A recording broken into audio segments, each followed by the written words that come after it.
حضرت امام اعظم رحمۃ اللہ علیہ ایک مرتبہ باغ میں تشریف لے جا رہے تھے۔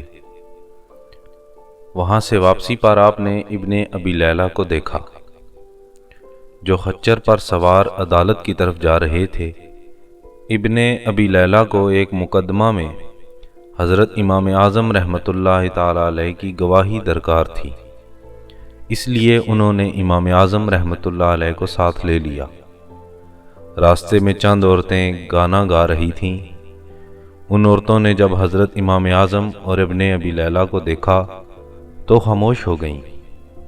امام اعظم رحمۃ اللہ علیہ نے فرمایا، تم نے اچھا کیا۔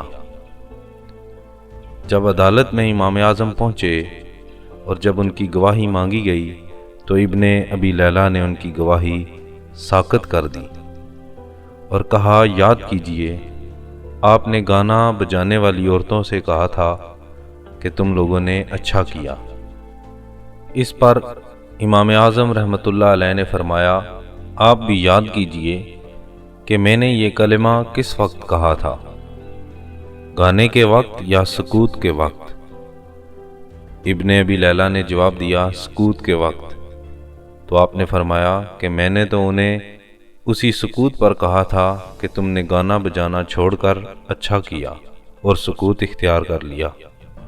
ابن ابی لیلہ نے یہ بات سنی تو بہت پشیمان ہوا اور آپ سے معذرت کر لی اور آپ کی گواہی کو قبول کر لیا گیا۔